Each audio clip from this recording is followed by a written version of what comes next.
Hlási sa Göteborg, hlási sa hlas Skandinavium.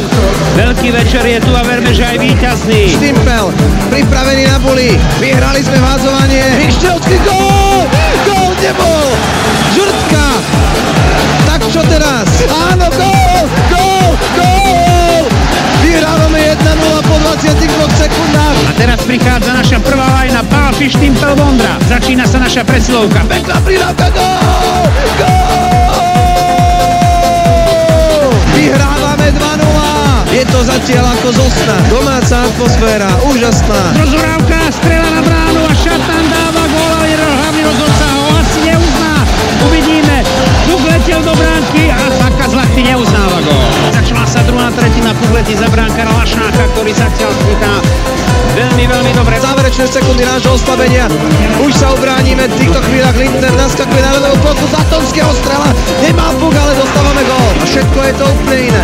Linter posúva Hanzušovi, teraz by to mohlo výjsť, ale Hanzuš pridržaný a Šatanovi už nemohlo prihrať. Ešte Mišoš. Šatan sa gól! Gól! Šatan 3-1! O Hanzušovej prihrávke Šatan zblízka do žrtky a do bránky 3-1. Dôležitý gól.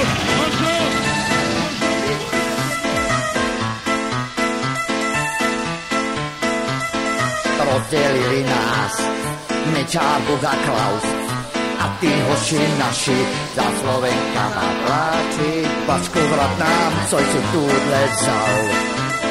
Pašku vrat nám, coj si túhle vzal. Rozdelili nás Mečár, Buk a Klaus a to dievča naše za Pepikom plače. Blato vrat nám, čo si ukradol. Blato vrat nám, čo si ukradol.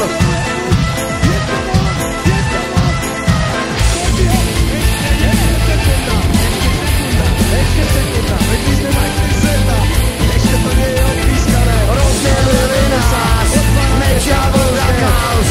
Rozdelili nás Mečár, Buk a Klaus. Už to nemôže, nemôže. Je to koniec. Majstri sveta! Slovensko